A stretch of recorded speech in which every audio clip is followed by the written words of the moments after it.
Hello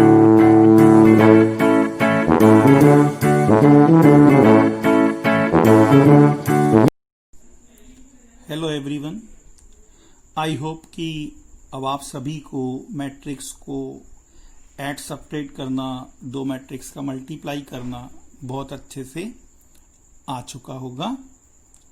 आज हम बात करेंगे कि मैट्रिक्स अलजेब्रा का यूज वर्ड प्रॉब्लम को सॉल्व करने में हम किस तरह करते हैं। हम सबसे पहले एनसीईआरटी प्रॉब्लम डिस्कस कर रहे हैं। अब इसमें सबसे पहले हम बात करेंगे इस क्वेश्चन की। इसमें क्या लिखा हुआ है कि a trust fund has ₹30,000 that must be invested into different types of bonds. The first bond pay 5% interest per year and second bond pay 7% interest per year. Using matrix multiplication, determine how to divide this fund ₹30,000 among two types of bonds. Condition दी गई है, if the trust fund has obtained annual interest, total interest of 1800 और 2000। दो तरह के problems हो गई। पहले question को समझिएगा, बाद में मैट्रिक्स का यूज तो हम बाद में समझाएंगे। इसमें यह कहा गया है कि एक फंड है जिसके पास 30,000 का अमाउंट है, उसके पास 30,000 रुपीज हैं और ये 30,000 जो है वो दो तरह के बॉन्ड में इन्वेस्ट कर रहा है या करना चाहता है।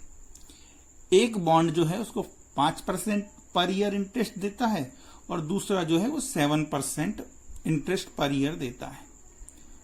अब उन्होंने कहा है कि वो इस 30,000 को किस तरह से दो पार्ट में डिवाइड करे, कितना कितना अमाउंट कौन कौन से बॉन्ड में इन्वेस्ट करे ताकि उसको टोटल इंटरेस्ट जो है 1800 मिल जाए। एक बार आपको 1800 के लिए बताना है, एक बार 2000 के लिए बताना है। मतलब एक ही क्वेश्चन में दो प्रॉब्लम हो गई। अच्छा, इस प्रॉब्लम में लिखा हुआ है यूजिंग मैट्रिक्स मल्टीप्लिकेशन। जनरली वो लिख देते हैं यूजिंग मैट्रिक्स अलजेब्रा, स्पेसिफाई नहीं करते कौन सा ऑपरेशन। तो सबसे पहले हम बात करें प्रॉब्लम को हम मैन्युअली कैसे सॉल्व करेंगे बिना मैट्रिक्स का यूज किए, है ना। बाद में हम मैट्रिक्स की बात करेंगे और बहुत ही आसान होता है। अब यहां पर जैसे हमें सिंपली अगर ये प्रॉब्लम है और मुझे मैट्रिक्स का यूज नहीं करना है तो मैं क्या करूंगा, ठीक है। अभी हम प्रॉब्लम को सिंपल देख रहे हैं बिना मैट्रिक्स के क्या हो रहा है। अब जैसे देखिए हमारे पास टोटल अमाउंट है 30,000, ठीक, और इस 30,000 का इन्वेस्टमेंट जो है वो दो टाइप के बॉन्ड में करना है। अब सपोज करें कि हमने फर्स्ट बॉन्ड में जो है वो X रुपीस का इन्वेस्टमेंट किया है, तो नो डाउट जो दूसरा बॉन्ड होगा उसमें हम कितना अमाउंट इन्वेस्ट करेंगे, 30,000 माइनस X का इन्वेस्टमेंट करेंगे। अब जो पहला वाला बॉन्ड है क्वेश्चन के अकॉर्डिंग इस पर आपको 5% का इंटरेस्ट मिलता है और जो दूसरा बॉन्ड है वो आपको 7% का इंटरेस्ट देता है। तो यहां पर हमारा टोटल इंटरेस्ट कितना बनेगा, अब इसकी भी बात करें, ठीक है। टोटल इंटरेस्ट कितना बनेगा, तो पहले वाले में कितना मिल रहा है 5%, तो 5 इंटू एक्स अपॉन 100। दूसरे में कितना मिल रहा है 7%, तो 7 इंटू 30,000 माइनस एक्स अपॉन 100, ये टोटल इंटरेस्ट हो गया। अब ये टोटल इंटरेस्ट जो है अगर 1800 चाहिए तो ये वैल्यू में 1800 के इक्वल रखूंगा और सॉल्व करके एक्स की वैल्यू निकाल लूंगा, ठीक है। आई रिपीट, 30,000 जो है वो टोटल फंड है। आपको बताना है यहां दो टाइप के जो बॉन्ड हैं उसमें कितना कितना इन्वेस्ट किया जाए ताकि एनुअल इंटरेस्ट आपको 1800 मिल जाए। अब हमने कहा कि पहले वाले बॉन्ड में हमने x रुपीस इन्वेस्ट किया है, तो नो डाउट दूसरे में रिमेनिंग पार्ट होगा 30,000 माइनस x। पहला वाला जो बॉन्ड है वो 5% इंटरेस्ट देगा और जो दूसरा बॉन्ड है वो 7% इंटरेस्ट देगा। तो हमें बताना है कि कितना कितना अमाउंट इनमें इन्वेस्ट हो रहा है।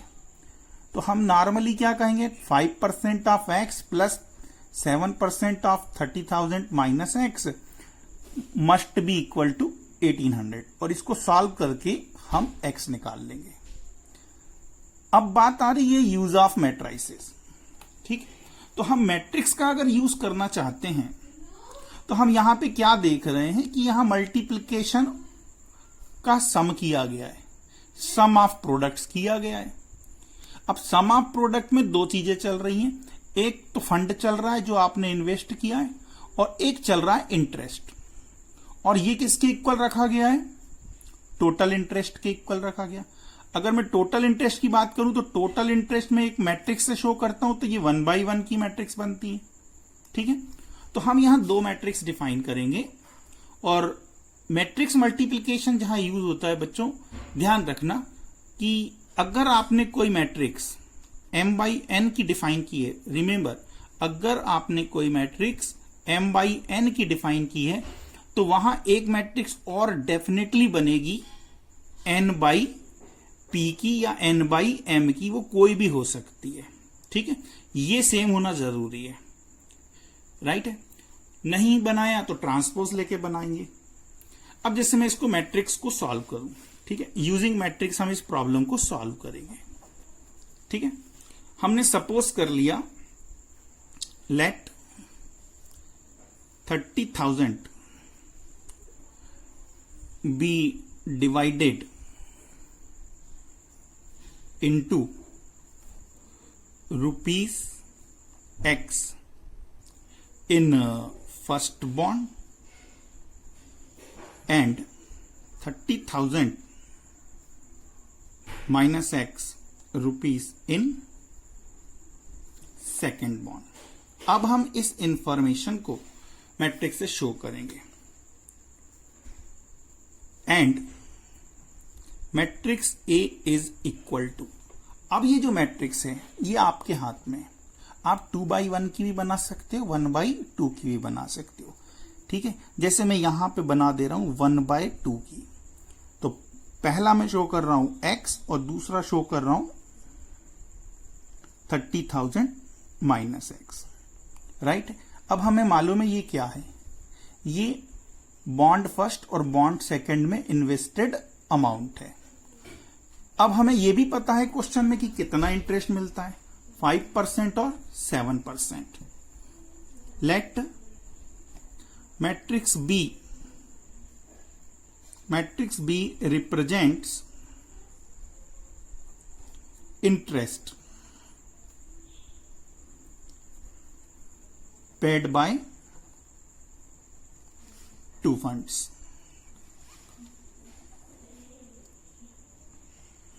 अब ये मैट्रिक्स बी जो है हम इंटरेस्ट मैट्रिक्स कहेंगे, तो यहां पर हम मैट्रिक्स बी कैसे डिफाइन करेंगे। अच्छा, कई बार कंफ्यूजन होता है कि ये 1/2 की ली है तो बी को हमें 1/2 की नहीं लेना है, कुछ भी ले लो, पर मल्टीप्लिकेशन ध्यान रहे जब करोगे तो आपको जो फाइनल कंपैरिजन करनी है वो इंटरेस्ट से करनी है, और ये इंटरेस्ट जो है ये 1/1 की मैट्रिक्स बनेगा, मतलब एक सिंगलटन मैट्रिक्स बनेगा। तो अगर मैं यहां पर बी को रो मैट्रिक्स ही डिफाइन कर देता हूं तो 1/1 के लिए मुझे ए का मल्टीप्लाई बी के ट्रांसपोज में करना पड़ेगा। तो क्यों ना मैं पहले ही इसे 2/1 की बना लूं। देखो, ये अगर हमारी 1/2 की है तो अगली हम 2/1 की बना लेते हैं। ये क्या शो कर रही है, इंटरेस्ट। तो पहला वाला जो बॉन्ड है वो 5% का इंटरेस्ट देता है, मतलब 5/100, और सेकंड वाला कितने का देता है, 7% का। तो ये हो गया हमारा इंटरेस्ट। टोटल इंटरेस्ट कितना है, तो पहले वाले पार्ट की बात कर रहा हूं, सपोज हमें कितना इंटरेस्ट चाहिए, 1800, राइट। इफ ट्रस्ट वांट्स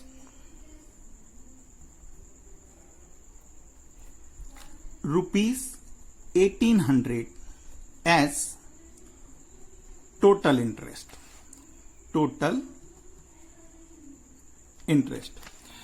तो यहां पे क्या होगा, ये जो A इंटू बी बनेगा ये हमें टोटल इंटरेस्ट पे करेगा, राइट।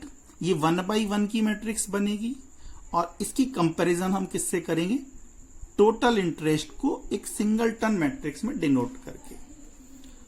इसको हम सॉल्व करेंगे। मैट्रिक्स ए हो गया आपका x into 30,000 minus X is equal to 1800। Sorry, इसमें बी नहीं लिखा मैंने, है ना। इंटू इसमें कितने का करना है, बी का करना है। बी कितना है 5/100 एंड 7/100 और इसकी कंपैरिजन इससे होगी। ठीक है, आगे देखते हैं। इसका मल्टीप्लिकेशन करना है और सिर्फ कंपैरिजन करनी है।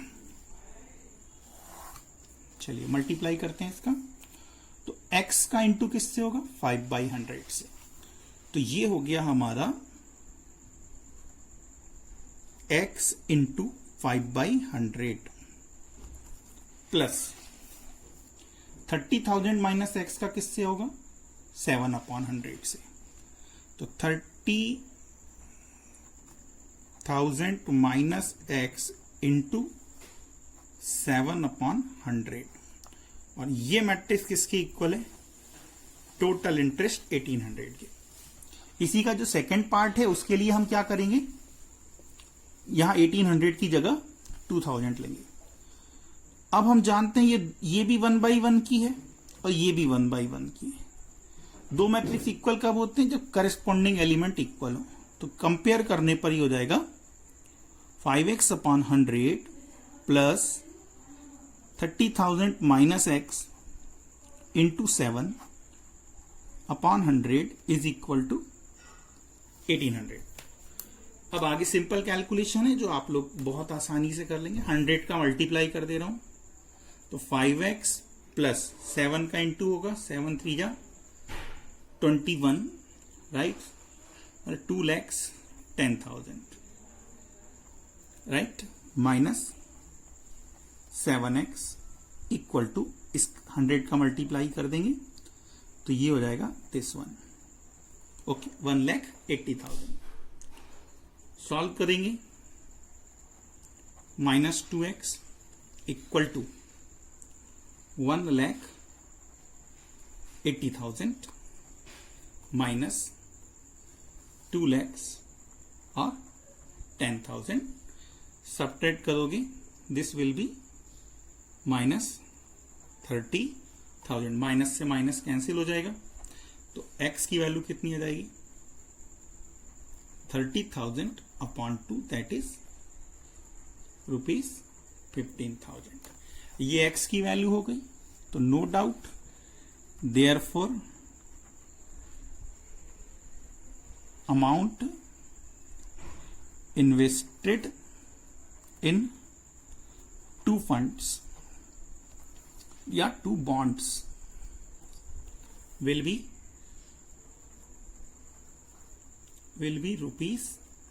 ₹15,000 एंड रुपीज। तो टोटल 30,000 था, एक में 15,000 है तो दूसरे में भी कितना आएगा, 15,000 रेस्पेक्टिवली। ये हो गया मैट्रिक्स एल्जिब्रा का यूज। नॉर्मल है, हम सिंपल कैलकुलेशन ये करते हैं, with the help of matrix multiplication ये आ जाएगा।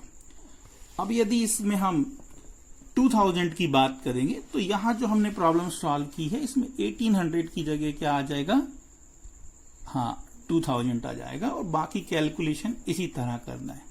ठीक है, चलिए और देख लीजिएगा, आगे का क्वेश्चन देखते हैं। नेक्स्ट क्वेश्चन देखते हैं।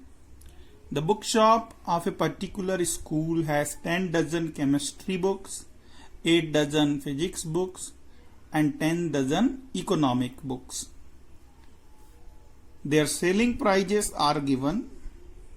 Find the total amount the bookshop will receive from selling all the books using matrix algebra. अब देखो यहां matrix algebra लिखा हुआ है, लेकिन हम अगर इस प्रॉब्लम को बिना मैट्रिक्स के सॉल्व करें तो क्या कैसे करोगे? तो आपको पता है कि 1 डजन मतलब 12 यूनिट्स। तो यहां पर हम टोटल अमाउंट फाइंड करने के लिए क्या करेंगे, ये जो प्राइस दिया है ये एक बुक का दिया है, 80, 60 एंड 40 ईच। हर एक बुक का प्राइस दिया है। तो यहां पर हम 10 डजन मीन्स 12 इंटू 10 यूनिट्स हो गई। ये टोटल कितनी बुक्स हो गई केमिस्ट्री की। इसी तरह हम क्या निकालेंगे, फिजिक्स की बुक निकाल लेंगे। फिजिक्स की बुक कितनी हो जाएगी, तो 12 इंटू 8 हो गई। और थर्ड क्या हो जाएगी, इकोनॉमिक्स बुक्स, तो ये हो जाएगी आपकी 12 इंटू 10। अब इनके सेलिंग प्राइस दिए गए, तो टोटल ये बुक्स हो गई आपकी 120, ये हो गई आपकी 96 एंड नेक्स्ट ले लें आप, ये हो जाएगी 120। ये टोटल बुक्स हो गई। ये बुक कौन सी है आपकी, वो नाम आपको पता है, केमिस्ट्री, फिजिक्स और इकोनॉमिक्स की। अब इसमें एक का सेलिंग प्राइस कितना है, 80 रुपीज। इसमें एक का सेलिंग प्राइस कितना है, 60 रुपीज। और सेलिंग प्राइस कितना है, 40 रुपीज। राइट है। तो हम यहां पे क्या देख रहे हैं कि अगर केमिस्ट्री की सभी बुक्स अगर सेल होती हैं तो टोटल अमाउंट कितना आ रहा है, 9600। इसी तरह अगर आपके फिजिक्स की सभी बुक सेल हो जाती हैं तो कितना अमाउंट आता है, इसका मल्टीप्लाई करेंगे, 0, 6 6 जा 36, 6 कैरी 3, 9 6 जा 54 और 3 57, 5760। And likewise for economics books, economics में कितना हो जाएगा 4800। तो टोटल अमाउंट कैसे निकालोगे, तीनों को ऐड करके, तीनों को ऐड कर देंगे तो टोटल अमाउंट हमें मिल जाएगा। ये हमारा एक जनरल कैलकुलेशन है, बट हमें यूज करना है मैट्रिक्स। तो हम देख रहे हैं कि एक मैट्रिक्स तो हम किसके लिए बनाएंगे, नंबर ऑफ बुक्स को शो करने के लिए, और एक हमें बनाना पड़ेगा सेलिंग प्राइस के लिए।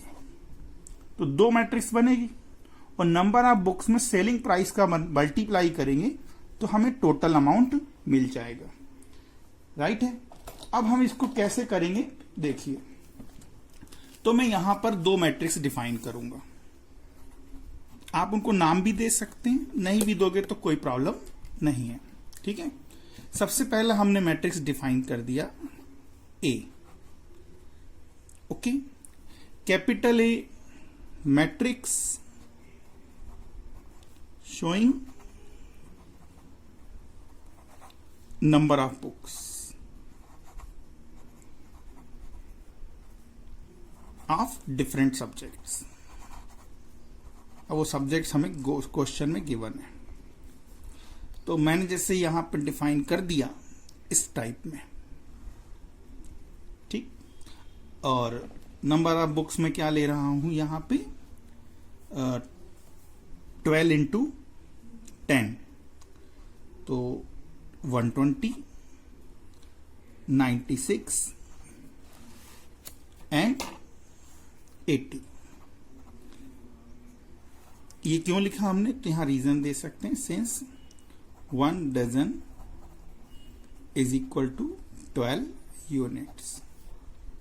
ये हमने डिफाइन कर दिया और अंडरस्टूड है कि फर्स्ट जो है वो किसको शो कर रहा है, केमिस्ट्री को, सेकंड फिजिक्स को, और थर्ड जो है वो इकोनॉमिक्स को शो कर रहा है।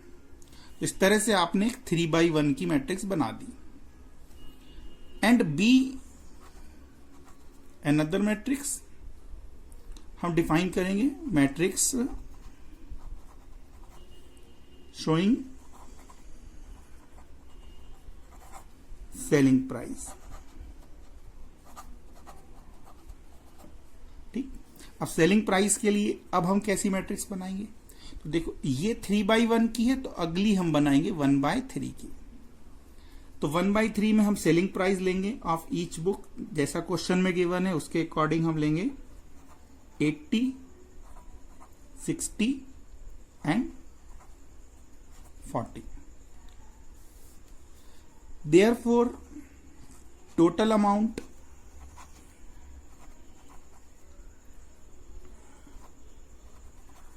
received from selling all books. अब यहां पे गलती नहीं करना, ये 3/1 की है, 1/3 की है, और जो हमारा टोटल अमाउंट होगा वो एक 1/1 की मैट्रिक्स में आएगा. दैट्स वाई हम क्या करेंगे, यहां बी का ए में मल्टीप्लाई करेंगे. बी का ए में मल्टीप्लाई करेंगे, दैट इज 80, 60, 40 का मल्टीप्लाई हम नंबर ऑफ बुक्स से करेंगे. नंबर ऑफ बुक्स क्या है हमारी, 120, 96 और 80. तो इस तरह से दोनों का मल्टीप्लाई कर दीजिए. मल्टीप्लाई करेंगे तो क्या आएगा, रो का कॉलम से ही करना है. ये अभी आपको रफ कैलकुलेशन मैंने बताया था, 9600 प्लस ये कितना हो जाएगा, 0, 6 6 जा 36 का 6 कैरी 3, 9 6 जा 54 और 3 57 प्लस ये कितना हो जाएगा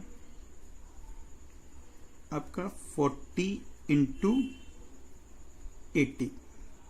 ठीक है, 40 इंटू 80 लेंगे. ठीक है, नंबर ऑफ बुक्स क्या थी एक बार फिर से देख लीजिए ऊपर, 10 डजन, 8 डजन और फिर से थी 10 डजन. हमने क्या ले ली है, हमने बच्चों ले लिया है 120, राइट, 96 और ये गलत ले लिया है 80. यहां पे कितना आना चाहिए था, 120, राइट, क्योंकि इकोनॉमिक्स की बुक कितनी दी गई है बेटा, 10 डजन. तो 10 डजन के लिए हम क्या लेंगे, 120, राइट. ओके, तो यहां 120 है, तो यहां पे भी मुझे क्या लिखना चाहिए, 120 आएगा. ठीक है, होती है भाई, मिस्टेक हो जाती है. इसका मल्टीप्लाई कर दो तो ये कितना हो जाएगा, 12 4 जा 4800. इन्हें आप ऐड कर दीजिए.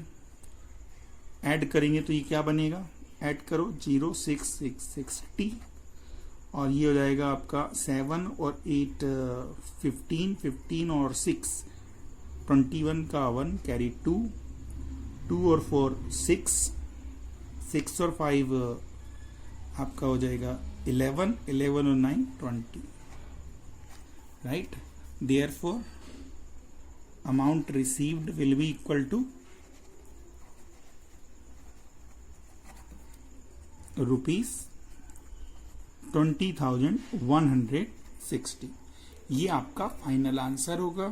ठीक है, कहीं कैलकुलेशन मिस्टेक हो तो आप देख लीजिएगा.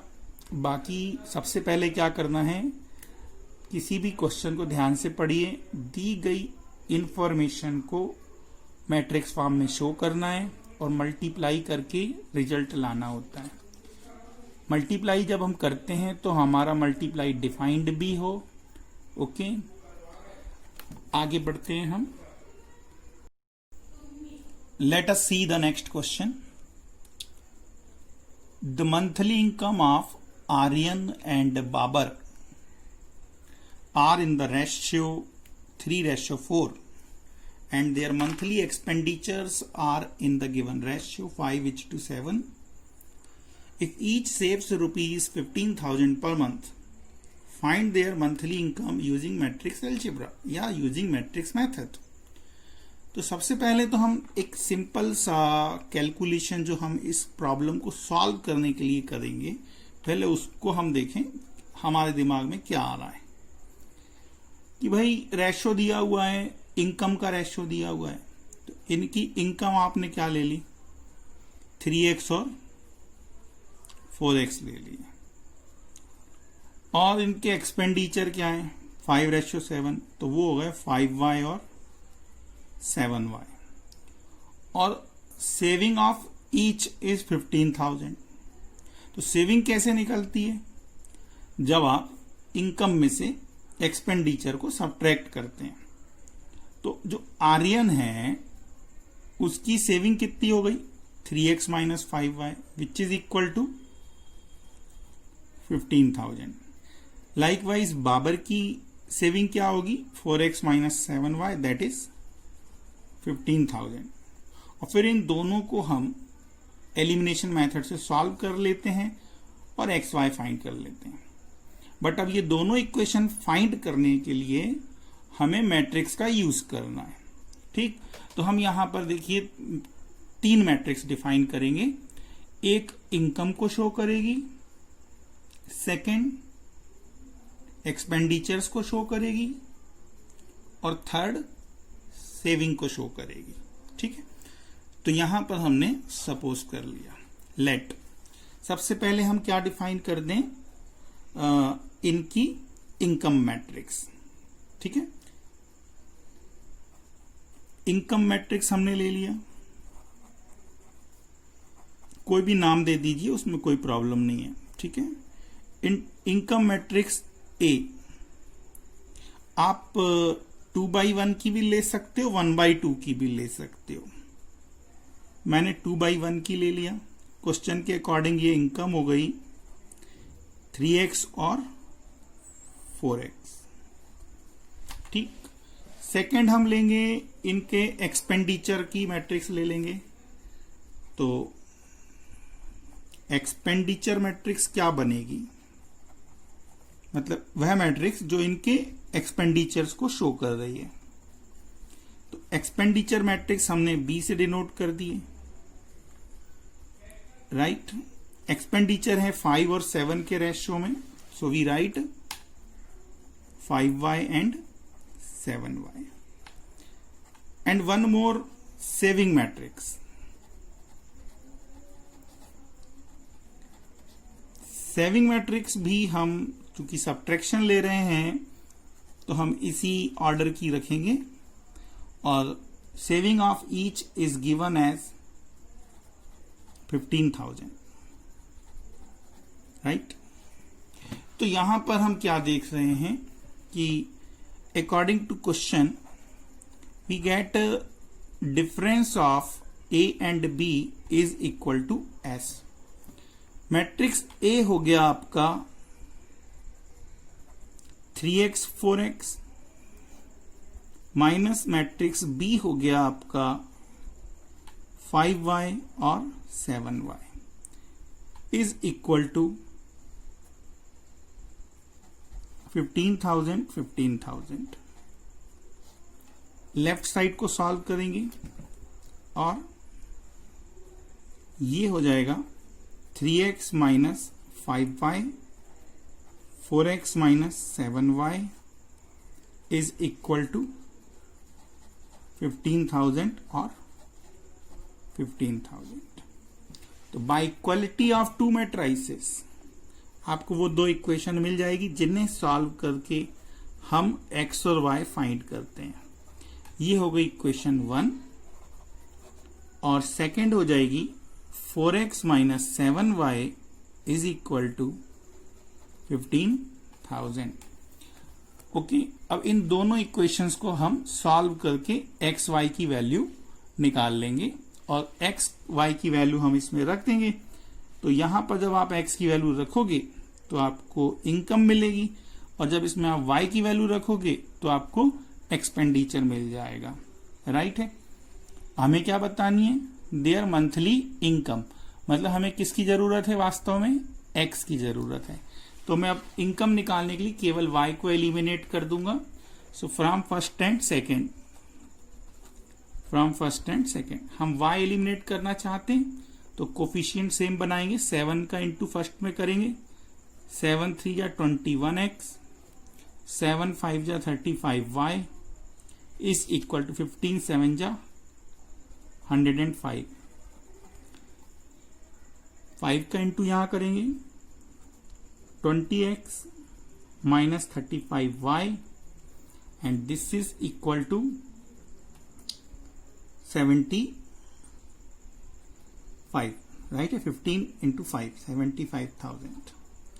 अब इन्हें हम सब्ट्रैक्ट कर देंगे तो साइन चेंज हो जाएगा, ये दोनों cancel, 21 minus this x is equal to 105 minus 75, that is 1,05,000 में से 75,000 सब्ट्रैक्ट करेंगे, so we get 30,000।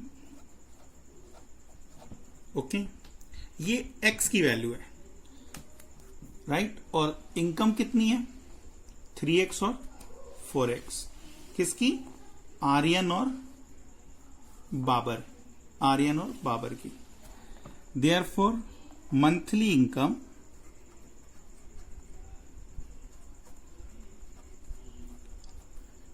Of Aryan is, तो आर्यन की इनकम हो जाएगी 3 इंटू 30,000, 3 इंटू 30,000 दैट इज आपके 90,000 रुपीज। एंड बाबर की कितनी हो जाएगी, 4 इंटू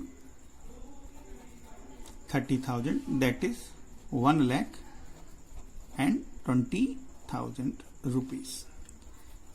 ये आपका आंसर हो गया, राइट है। इस तरह से हम मैट्रिक्स का यूज वर्ड प्रॉब्लम को सॉल्व करने में करते हैं। अच्छा बच्चों, इस तरह के क्वेश्चन मैं आपको बता दूं कि रेयरली आते हैं, बहुत कम, और इस बार तो आने के चांसेस और रिड्यूस हो गए हैं, तो ज्यादा इसमें बहुत प्रैक्टिस करने की जरूरत नहीं है। थोड़ा बहुत आपको 2-4 क्वेश्चन करोगे तो अपने आप बनने लगेगा। फिर भी यदि कोई क्वेश्चन आपसे नहीं बनेगा तो आप मुझसे पूछ लीजिएगा, ठीक है ना। आज हम इतना ही रहने देंगे, आगे की पॉइंट इनवर्स ऑफ मैट्रिक्स हम नेक्स्ट लेक्चर में डिस्कस करेंगे। Okay, thank you.